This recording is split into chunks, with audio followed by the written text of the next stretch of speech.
नमस्कार, संजीवनी में आपका बहुत बहुत स्वागत है। और एक बार हम पुनः उपस्थित हो गए हैं एक नई वीडियो के साथ। तो आज हम उत्तराखंड के इतिहास का 5वां अध्याय अध्ययन कर रहे हैं और यह है हमारा चंदवंश। तो चंदवंश में अभी तक 2 भाग आ चुके हैं और इन 2 भागों के अंतर्गत हमने कुछ महत्वपूर्ण राजाओं के बारे में अध्ययन कर लिया है। लेकिन उन राजाओं को अध्ययन करने से पहले 2 शब्द आपके साथ कहना चाहता हूँ। आप लोगों को ये पता है कि इस बार हम थोड़ा सा वीडियो लाने में थोड़ा लेट हो गए, डिले हो गए। तो उसके पीछे ना कुछ ठोस कारण हैं। कभी भी अगर कभी ऐसी कोई घटना होती है तो ये मान के चलिएगा कि उसके पीछे कोई छोटा मोटा कारण नहीं होगा। तो हुआ यह है कि एक तो मौसम बदल रहा है, इसलिए थोड़ा तबीयत बिगड़ गई थी, और दूसरी बात यह है कि हम आप ही की तरह ये अनुभव कर रहे हैं कि आपके वीडियोस ना एक लंबे समय अंतराल के बाद आ रहे हैं। तो हम अपनी टीम का थोड़ा विस्तार कर रहे हैं और थोड़ा अपने टेक्निकल चीज़ों को बेहतर बनाने की कोशिश कर रहे हैं ताकि आपको ज़्यादा से ज़्यादा वीडियोस उपलब्ध हो सकें, और निश्चित रूप से हम इस काम में जल्द ही सफल हो जाएंगे। तो तीसरा जो अध्याय या तीसरा भाग शुरू करने से पहले हमने पहले 2 भागों में जो पढ़ा है उसको थोड़ा सा पहले अध्ययन कर लेते हैं। तो देखिए, पहले हमने चंदों के बारे में जो बात की है और हम ये देखा कि चंदों से पहले उत्तराखंड में कत्यूरी थे, और ये जो कत्यूरी थे तो ये छोटे छोटे राज्यों में विभाजित हो गए थे और इससे राजनीतिक अव्यवस्था फैल गई थी और उत्तराखंड का विकेंद्रीकरण हो गया था। और इसका लाभ कुमाऊं में चंदों ने और गढ़वाल में पवारों ने उठाया। तो कुमाऊं में चंद वंश की स्थापना का जो श्रेय जाता है ये सोमचंद को जाता है। तो सोमचंद के बारे में हमने बात की थी कि ये इलाहाबाद या झूसी का जो इलाका है वहाँ से आया हुआ एक राजकुमार था, और इसने जो है चंपावत क्षेत्र में एक नवीन वंश की स्थापना की, और इस प्रकार से एक महत्वपूर्ण राजवंश को हमने आरंभ किया था। तो हमने सोमचंद को के बारे में बात की थी और ये कहा था कि इसने स्थानीय अधिकारियों को अपने वश में करके और उनको महत्वपूर्ण पद देके संतुष्ट किया और अपना एक मजबूत साम्राज्य की नींव रखी। सोमचंद के पश्चात भी हमने कई महत्वपूर्ण राजाओं के बारे में बात की थी, और कुछ सामान्य राजा भी थे और कुछ महत्वपूर्ण राजा भी थे। तो अगर हम थोड़ा सा उसको दोहरा लें तो सोमचंद के बाद हमने आत्मचंद, पूर्णचंद और इंद्रचंद के बारे में बात की थी। उसके बाद हमने संसारचंद, सुधाचंद और हमीरचंद के बारे में बात की थी, और हमीरचंद के बाद जो अगला महत्वपूर्ण शासक था वो वीणाचंद था। तो वीणाचंद के बारे में हमने ये कहा था कि ये एक अयोग्य शासक था, और इसकी अयोग्यता का लाभ उठाते हुए जो खस जाती थी, जो कि यहाँ की एक लोकल लड़ाकू जाती थी, तो उसने अपने पुराने गौरव को पुनः स्थापित करने के लिए विद्रोह कर दिया, और इसका परिणाम ये हो गया कि वीणाचंद पराजित हुआ और उत्तराखंड में खस शासन या खसिया शासन पुनः लागू हो गया। तो बीजड़, जीजड़, जारजड़ इस प्रकार के हमने कई खस राजाओं के नाम पढ़े, और ये भी सीखा कि लगभग 200 वर्षों तक इनका राजपाट रहा, और उसके बाद जो है जो इनका राज्य भी जो है उसमें दुर्बलताएं नजर आने लगी थी और इसका विरोध होने लगा था। तो इस विरोध का जो फायदा उठाया वो वीरचंद ने उठाया था, और वीरचंद ने पुनः चंदों की सर्वोच्चता स्थापित कर दी। तो वीरचंद के बाद और भी हमने कई महत्वपूर्ण राजाओं के बारे में बात की थी, जैसे हमने बात की थी रूपचंद, लक्ष्मीचंद, धर्मचंद, कर्मचंद, कल्याणचंद।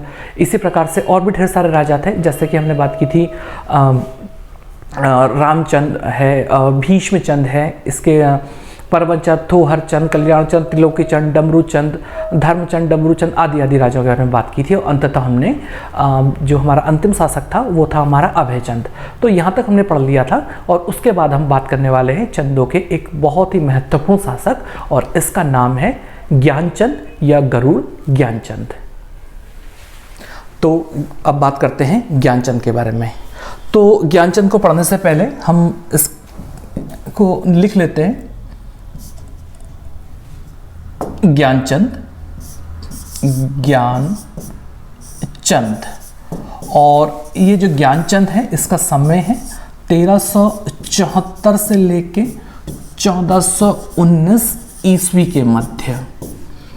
और इसकी अगर हम बात करें इस ज्ञानचंद के बारे में, ये है ज्ञानचंद। तो देखिए, बहुत ध्यान से सीखने लायक ये कैरेक्टर है। तो सबसे पहली बात तो ये है कि अभी तक हमने जितने भी राजा पढ़े, अगर हम सोमचंद को छोड़ दें तो उनकी उपलब्धि सामान्य रही है। लेकिन अगर हम ज्ञानचंद के बारे में बात करें तो ये कह सकते हैं कि ये एक जो महत्वपूर्ण शासक होते हैं उसमें पहला महत्वपूर्ण शासक है, यानी कि इसका जो काल है महत्वपूर्ण उपलब्धियों भरा है। उपलब्धियों से मतलब है कि इसका काल जो है साम्राज्यवाद वाला है, यानी कि चंद अपना तेजी से राज्य विस्तार कर रहे हैं। तो इन सारी घटनाओं को हम क्रम से पढ़ेंगे। तो सबसे पहले बात करते हैं इसके बारे में कि इसके बारे में जो जानकारी का एक स्रोत है और इसका नाम है सेरा खड़कोट, सेरा खड़कोट ताम्र अभिलेख, ताम्र अभिलेख। तो ये सेरा खड़कोट ताम्र अभिलेख है ना, तो इस अभिलेख में इसे राजा धीराज, राजा धीराज महाराज कहा गया है, राजा धीराज महाराज कहा गया है। तो देखिए परीक्षाओं की दृष्टि से हमारे बहुत ढेर सारे प्रश्न आने वाले हैं इसमें।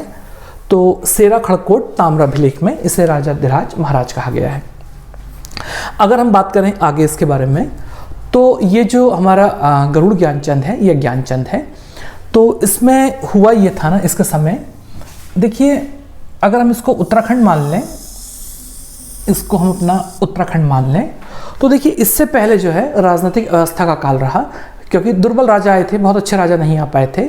तो इसका दुष्परिणाम ये रहा कि ये जो तराई भाबर वाला इलाका है ना उत्तराखंड का, तो इस पर जो है, इस पर है रोहिलों ने आक्रमण करके अधिकार कर लिया था, यहाँ पर अधिकार कर लिया था। तो ये जो मुस्लिम सैनिक थे या राजा था रोहिला, तो उसने इस क्षेत्र पर अधिकार कर लिया था। तो जब अधिकार कर लिया था तो जब अब ज्ञानचंद जो है गद्दी पर बैठा, तो उसने इस महत्वपूर्ण क्षेत्र पर पुनः अधिकार करने का निर्णय लिया। क्योंकि ये वाला जो क्षेत्र है ना, तो इसे अलग अलग नामों से संबोधित किया गया है, जैसे कि मढ़ुआ की माल, मढ़ुआ की माल, माल या सिर्फ माल आदि, और भी कई नाम आएंगे इसके। तो ये क्षेत्र को इस नाम से संबोधित किया गया है। तो ये जो माल क्षेत्र है, तो इस पर इसने पुनः निर्णय करने की सोची। और जब ये क्योंकि ये चंदों के समय पर लंबे समय से था, और इसने इस हेतु जो है दिल्ली के शासक से संपर्क करने का सोचा, और वहाँ पर जो है चिट्ठी लिखी, पत्राचार किया। और जब पत्राचार किया तो कोई विशेष हल नहीं निकला। तो ज्ञानचंद ने यह निर्णय लिया कि वो खुद ही दिल्ली के राजा के पास जाएगा और वो है इस समस्या को उनके सामने रखेगा। तो अगर हम बात करें, अगर हम इतिहास के विद्यार्थी ना भी हैं, तो थोड़ी बात हम सरलता समझ सकेंगे। तो अगर इस घटना को देखें, तो ये घटना बी.डी. पांडे कहते हैं कि 1410 से लेके 1412 ईस्वी के बीच की है। और वो कहते हैं कि इस समय जो है दिल्ली का जो राजा था उसका नाम था मोहम्मद तुगलक, मोहम्मद तुगलक। अब यहाँ पे मामला थोड़ा सा गड़बड़ हो गया। गड़बड़ इसलिए हो गया क्योंकि ये जो समय है ये तुगलकों को तो है, लेकिन ये मोहम्मद तुगलक का नहीं है, और ये महमूद तुगलक का है, महमूद तुगलक का है। ठीक है, और इसका वर्णन एटकिंसन महोदय भी करते हैं, एटकिंसन महोदय भी करते हैं। अब विद्यार्थियों को एक बात बहुत अच्छे ढंग से समझ लेनी चाहिए, वो ये है कि देखिए हमारा जो मूल इतिहास है उत्तराखंड का, वो एटकिंसन का ही इतिहास है। और बाकी अगर राइटर्स को आप पढ़ें तो वो देखा जाए तो एटकिंसन का ही जो है एक अलग प्रकार का रूप है। तो मूल इतिहास एटकिंसन का है, और एटकिंसन ठीक ठीक नाम लिखते हैं, और वो है हमारा महमूद तुगलक। ठीक है, तो राजा जो है तुगलक राजा से मिलने गया, और तुगलक राजा उस टाइम पे जो है शिकार खेलने गया हुआ था। और जब शिकार खेलने गया हुआ था तो राजा भी चल पड़ा वहीं पे, और वहीं पे मुलाकात की।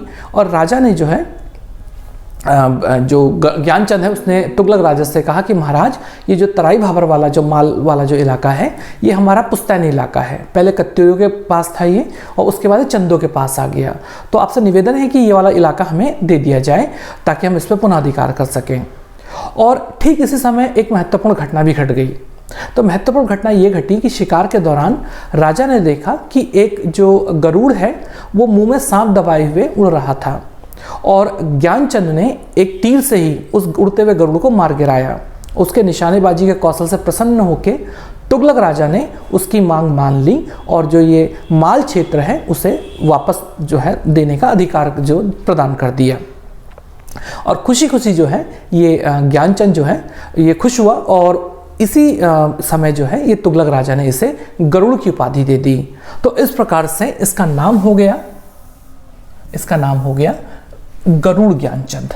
ठीक है, तो इसका जो नाम है तो यहाँ पे लिख देते हैं हम गरुड़ ज्ञानचंद, गरुड़ ज्ञानचंद। ठीक है, अब आप बात करते हैं आगे। तो ये जो गरुड़ ज्ञानचंद है तो ये वापस आया अपने राजपाट में, और राजपाट में आने के बाद इसने तराई क्षेत्र पर अपना प्रबंधन स्थापित कर दिया।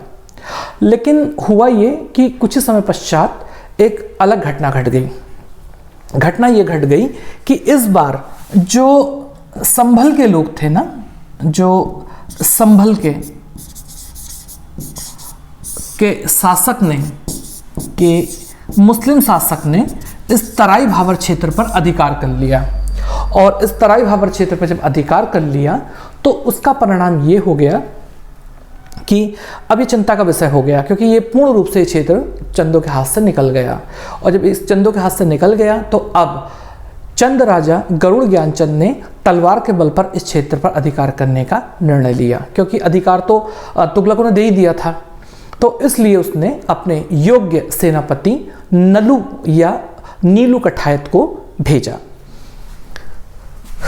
तो लिख देते हैं नीलू कठायत, नीलू या नल्लू कठायत, कठायत।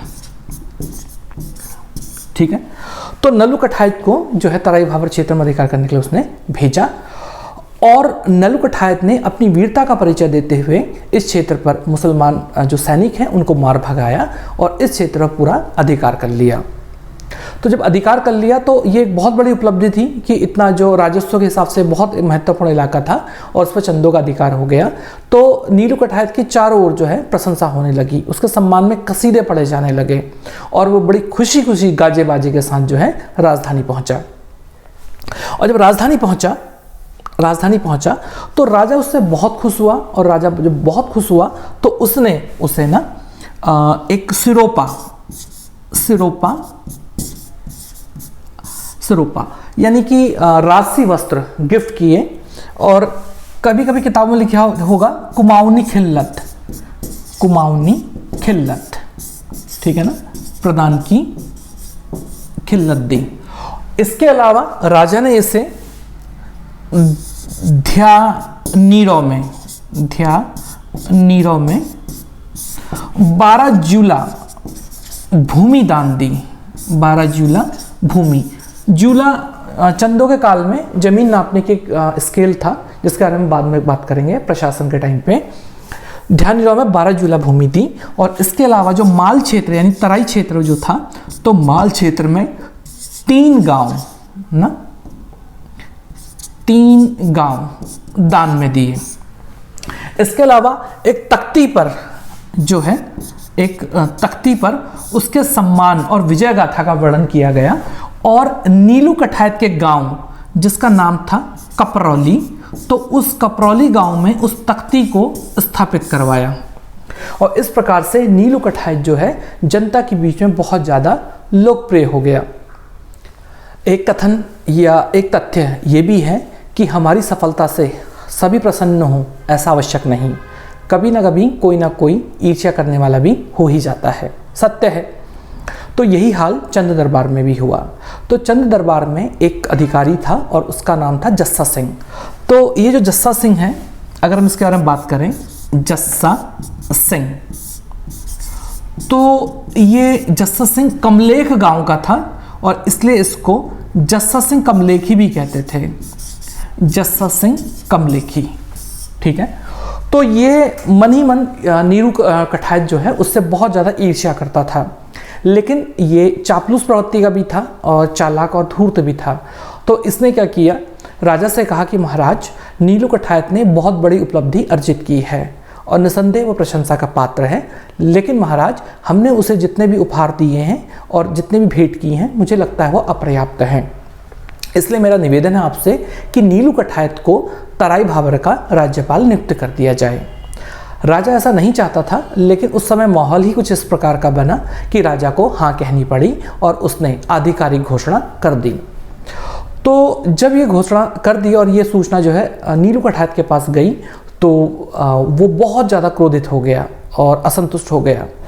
कारण ये था कि राज्यपाल बनाया जाना तो अच्छी बात थी, लेकिन तराई का राज्यपाल बनना बुरी बात थी।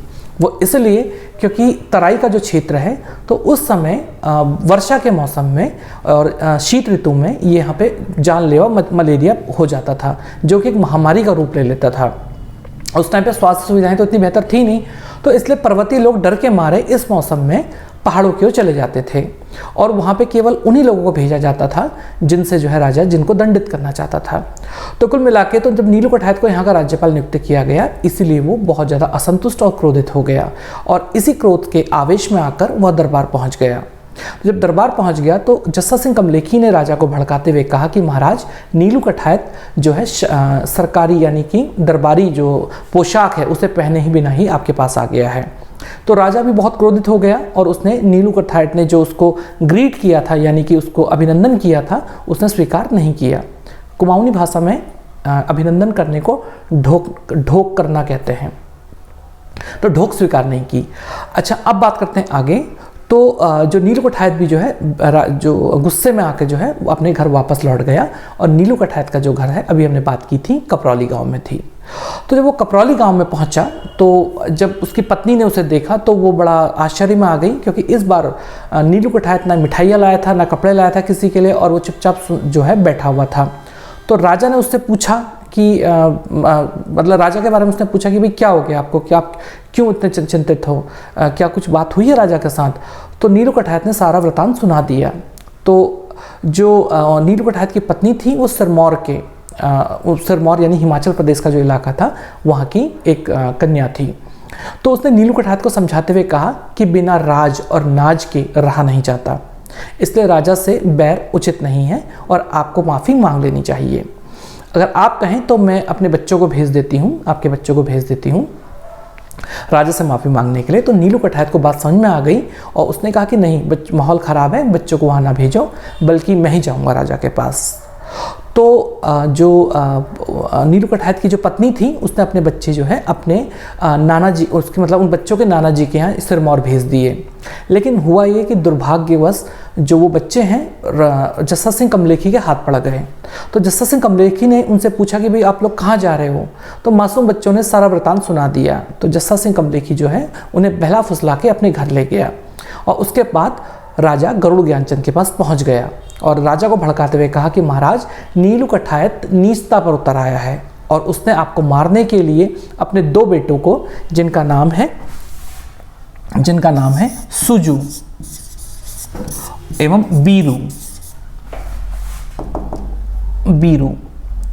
बीरू जो नाम यूज करते हैं वो बीडी पांडे करते हैं, और सुजू और बीरू तो ये जो बड़ू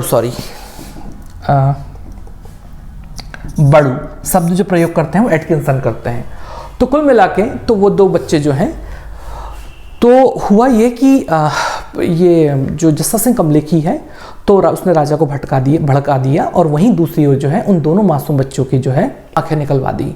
और इस सूचना से जो है जब ये सूचना जो है नीलू कठायत से पहले ये सिरमौर में पहुंच गई और सिरमौर में पहुंच के तो वहाँ पर जो नाना जी थे तो उन्होंने नीलू कठायत को एक पत्र भेजा और संदेश भेजा और कहा कि तुम जो है अपने भोग विलास में ही लगे रहोगे और यहाँ मेरे जो है पोते हैं उनके साथ ऐसा दुर्व्यवहार हो गया। और इस सूचना को सुनकर नीलू कठायत का क्रोध 7वें आसमान में पहुंच गया और उसने राजधानी पर आक्रमण कर दिया। और आक्रमण करने के बाद उसने राजा की जो शाही सेना है उसे पराजित कर दिया और राजा और जस्सा सिंह कमलेखी एक गुफा में जाके छिप गए और कुछ लोगों ने उन दोनों का पता बता दिया। और जब वो नीलू कठायत से उसके बाद जो है गुफा में पहुंच गया, गुफा में पहुंचकर उसने जस्सा सिंह कमलेखी की हत्या कर दी, किंतु राजधर्म के कारण राजा को छोड़ दिया। उसके पश्चात वो कमलेख गांव गया और कमलेख गांव में सारे पुरुषों की हत्या कर दी और कई गर्भवती महिलाओं के पेट तक चीर दिए गए और वहाँ खूब लूटपाट की गई। इस प्रकार से नीलू कठायत ने अपना बदला लिया। राजा को नीलू कठायत के इस व्यवहार से आश्चर्य हुआ और उसे जब वास्तविकता मालूम हुई तो उससे बड़ी ग्लानि हुई और उसने नीलू कठायत को क्षमा कर दिया और पुनः बख्शी के पद पर यानी सेनापति के पद पर पुनः नियुक्त कर दिया। लेकिन कुछ समय पश्चात राजा को ऐसा अनुभव होने लगा कि नीलू कठायत ने उसके साथ जो है मिसबिहेव यानी दुर्व्यवहार किया है और वो मनी मन कुड़ने लगा। और एक दिन अवसर पाकर उसने नीलू कठायत की धोखे से हत्या कर दी और इस प्रकार से नीलू कठायत का अध्याय समाप्त हुआ। तो अब बात करते हैं नीलू कठायत के पश्चात क्या हुआ।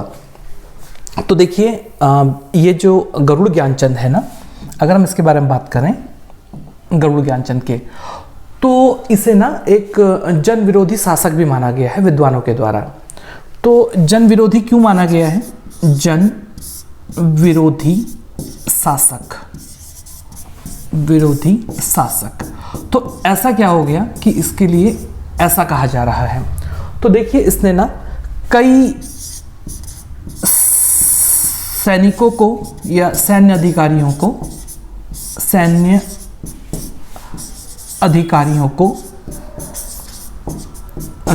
को रात दे दी। अगर हमें याद है तो रौत से जो युद्ध में विशेष प्रदर्शन करने वाले सैनिक को प्रदान की जाने वाली भूमि थी, तो रौत दे दी। तो इस प्रकार से कई जो है जगह जगह पर जो है जागीरदार यानी कि रौत पैदा हो गए, यानी वो अधिकारी जिनको ज़मीन मिली थी वो बहुत ढेर सारे हो गए, उनकी संख्या बढ़ गई। तो इससे क्या हो गया कि हालांकि ये शब्द बाद में अलग से आएंगे, तो देखिए इससे ना जो खायकर है वो नाराज हो गए, अभी खायकर कौन थे? खेतों में काम करने वाले लोग खायकर थे। अभी सरल भाषा में इसको इतना समझ लेते हैं, क्योंकि राजस्व प्रशासन जब पढ़ रहे होंगे तब ये वहाँ पे टॉपिक आएगा। तो जो खायकर थे वो खेती करने वाले किसान थे।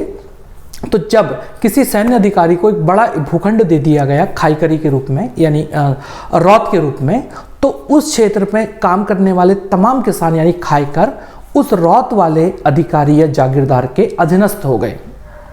और इन जागीरदारों ने यानी रौतों ने इन खायकरों का शोषण करना आरंभ कर दिया। मनचाहा शासन हो जाएगा वहाँ पे उन क्षेत्रों पर, और ये उनको अपने सेवक की तरह जो है बिहेव करने लगेंगे।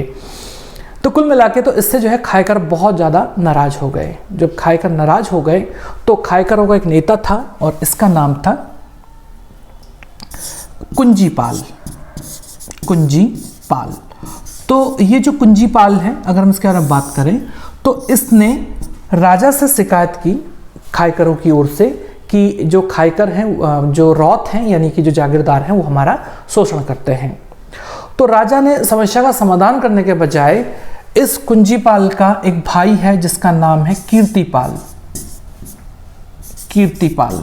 तो इस कीर्तिपाल की सहायता से इस कुंजीपाल की हत्या कर दी और उसके बाद खुद ही इसने कीर्तिपाल की भी हत्या कर दी। फिर खायकर और नाराज हो गए। तो जब खायकर और नाराज हो गए तो इन खायकरों ने कुंजीपाल का एक बेटा है और इसका नाम है क्षेत्रपाल, ठीक है ना, और इसका नाम है क्षेत्रपाल। तो क्षेत्रपाल के नेतृत्व में इन लोगों ने विद्रोह कर दिया और इन लोगों ने राजधानी पे आक्रमण किया और आक्रमण करने के बाद इस राजा ज्ञानचंद की हत्या कर दी और इस प्रकार से इसका अध्याय समाप्त हुआ। तो अगर हम बात करें इसके आगे, एक दो बातें और हैं जो इसके बारे में जानने योग्य हैं। जैसे अगर हम बात करते हैं मझेड़ा ताम्रपत्र अभिलेख है,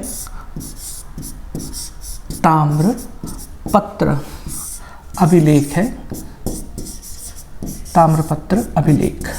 तो ये जो मझेड़ा ताम्रपत्र अभिलेख है, तो इससे पता चलता है कि इसने ना सोर क्षेत्र पर एक सफल अभियान किया था। सोर आज का पिथौरागढ़ वाला इलाका है। तो मझेड़ा ताम्रपत्र से पता चलता है।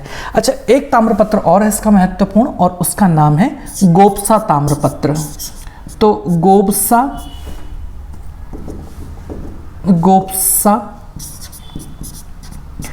ताम्रपत्र की बात करते हैं, ताम्रपत्र। तो इससे पता चलता है कि इसने कुजौली नाम का गांव देवराज तिवारी नाम के व्यक्ति को दान किया था। देवराज तिवारी नाम के व्यक्ति को दान किया था। तो ये हैं सभी महत्वपूर्ण बातें राजा गरुड़ ज्ञानचंद के संबंध में। तो अगर इसका काल देखें आप, अगर हम देखें इसको पूरा का पूरा ढंग से, दोबारा चलते हैं, तो ये हमारा गरुड़ ज्ञानचंद है। तो इसका समय अगर आप देखें तो ये लगभग 45 से 46 वर्ष इसका ये अवधि बैठती है, और ये अवधि जो है बीडी पांडे के अनुसार है, और इसीलिए इसी आधार पे ये चंदों में सर्वाधिक समय तक शासन करने वाला शासक था। ठीक है, तो ये है गरुड़ ज्ञानचंद। तो हम गरुड़ ज्ञानचंद के पश्चात अगले शासक के बारे में बात करते हैं। तो अगला जो शासक है तो अगले शासक का नाम है हरिहरचंद। हरिहरचंद। तो ये जो हरिहरचंद है, हरिचंद भी कह सकते हैं आप, तो इनका जो काल है वो है 1419 से लेके 1420 तक। तो इस राजा की विशेषता ये थी कि इनका अधिकांश समय ना, अधिकांश जो काल है वो पूजा पाठ में व्यतीत होता था, और 1 साल के अल्पकाल तक ये शासन कर पाए। उसके पश्चात अगला जो राजा है, अगला जो शासक है उसका नाम है उद्यानचंद। उद्यानचंद। तो ये जो उद्यानचंद है, तो उद्यानचंद का काल है 1420 से लेके 1421 ईस्वी। तो उद्यानचंद की विशेषता ये है कि याद कीजिए कि हमने सीखा था कि जो गरुड़ ज्ञानचंद है तो उसने धोखे से अपने वीर सेनापति नीलू कठायत की हत्या कर दी थी, और इससे जो है ये माना गया कि राजा ने एक गलत काम किया है, पाप किया है, और उसके वंशजों में ये पाप जो है आगे जाएगा और उनको कोप का भाजन बनना पड़ेगा। तो इसी डर से जो है ये जो उसके उत्तराधिकारी हैं वो भयभीत थे, और इसीलिए उद्यानचंद ने जो है बहुत ढेर सारे धार्मिक क्रियाकलाप किए और दान पुण्य का काम किया। तो धार्मिक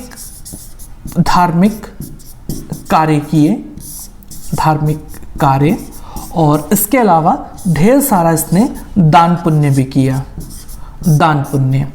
और इसी क्रम में ना इसने, याद रखिएगा बहुत ध्यान से, इस उद्यानचंद ने चंपावत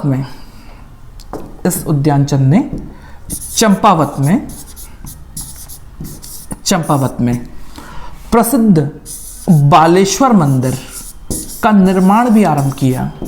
बालेश्वर मंदिर का निर्माण भी आरंभ किया। मोस्ट इंपॉर्टेंट है हमारे लिए, सारी बातें इंपॉर्टेंट पढ़ रहे हैं वैसे तो हम, तो ये मोस्ट इंपॉर्टेंट है। तो इसने बालेश्वर मंदिर का निर्माण आरंभ किया, और इसकी कीर्ति सुन के ना गुजरात से एक ब्राह्मण है जिसका नाम था श्रीचंद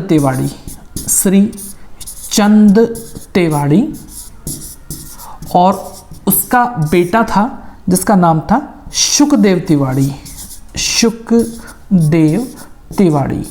तो ये लोग जो हैं चंद राज्य में आए। ठीक है, तो ये महत्वपूर्ण विशेषता रही उद्यानचंद के संबंध में। संभवतः इसने कुछ साम्राज्य का विस्तार भी किया, ऐसा अनुमान है। अब बात करते हैं आगे अगले शासक के संबंध में, और जो अगला शासक उसका नाम है आत्मचंद। ठीक है, आत्मचंद। और ये जो आत्मचंद है तो इसका जो समय है वो है कितना है, 1421 से लेके 1422। तो आत्मचंद की विशेषता कोई बहुत विशेषता नहीं है, और इसका जो काल भी है वो क्षणिक रहा है। और आत्मचंद के बाद जो अगला शासक आ रहा है उसका नाम है हरिचंद। और हरिचंद का जो काल है 1422 से लेके 1423 तक है। 1422 से लेके 1423 तक है। तो हरिचंद की भी कोई बहुत ज़्यादा बड़ी विशेषता नहीं है, सामान्य विशेषताओं वाला ये शासक रहा है। और उसके बाद अगला जो महत्वपूर्ण शासक आ रहा है उसके बारे में हम बात करते हैं। यह महत्वपूर्ण शासक है विक्रमचंद। तो अगर हम विक्रमचंद के बारे में बात करें विक्रम चंद। तो इसका जो काल है वो 1423 से लेके 1437 ईस्वी के मध्य है। और इस विक्रम चंद के बारे में बात करें तो इसके 2 ताम्रपत्र अभिलेख मिले हुए हैं। तो पहला जो ताम्रपत्र अभिलेख मिला हुआ है इसका बालेश्वर मंदिर से मिला है। इसका 2 ताम्रपत्र अभिलेख मिले हैं। पहला मिला है बालेश्वर मंदिर से, बालेश्वर मंदिर से, और ये ना 1423 ईस्वी का अभिलेख है इसका। और दूसरा अभिलेख जो है चंपावत से मिला है, चंपावत से, और ये भी ताम्रपत्र अभिलेख है इसका, और ये 1434 ईस्वी का है। अब एक बात और ध्यान से सुनिएगा, ये जो बालेश्वर मंदिर अभिलेख है, तो ये जो अभिलेख है ये कुंज शर्मा नामक एक ब्राह्मण के नाम है। और इसी अभिलेख से पता चलता है कि बालेश्वर मंदिर का निर्माण इसी ने पूरा किया, इसी राजा ने पूरा किया, ऐसा हमें पता चलता है। तो शुरुआत में इसने खूब दान पुण्य के काम किए, खूब धार्मिक काम किए, यात्राएं की, और इसके अलावा बालेश्वर मंदिर का काम पूरा करवाया, सारे महत्वपूर्ण काम किए इसने। लेकिन कुछ समय पश्चात ये विलासी जीवन में चूर हो गया। तो जब विलासी जीवन में चूर हो गया तो इसका परिणाम ये हो गया, विलासी जीवन, तो इसका परिणाम ये हुआ कि अव्यवस्था फैल गई, अधिकारी अपने आप को राजा समझने लगे और वो प्रजा का शोषण करने लगे। तो इससे जनता बहुत ज़्यादा परेशान हो गई और राजनीतिक व्यवस्था में जो है जो महत्वाकांक्षी लोग हैं उन्हें अपनी आकांक्षाएं पूरा करने का इसने अवसर प्रदान कर दिया। तो हुआ ये कि इसका एक भतीजा है और इस भतीजे का नाम है भारती चंद। भारती चंद। तो इस भारती चंद ने राजा के विरुद्ध विद्रोह कर दिया और जो है विद्रोह के पश्चात जो है इस विक्रम चंद को गद्दी छोड़नी पड़ी और इस प्रकार भारती चंद जो है उसका उत्तराधिकारी बना, यानी कि चंदों का नवीन शासक बना। तो ये है विक्रम चंद। तो मुझे लगता है कि हमारी वीडियो की लेंथ पर्याप्त हो चुकी है, तो आज इतना ही करते हैं। लेकिन जाने से पहले आपके लिए एक प्रश्न छोड़े जाता हूं। तो आपको बताना है कि चंद राज्य में खंडक किसे कहा जाता था। ठीक है, तो अपना बहुमूल्य समय देने के लिए बहुत बहुत धन्यवाद। आपका दिन शुभ हो। नमस्कार।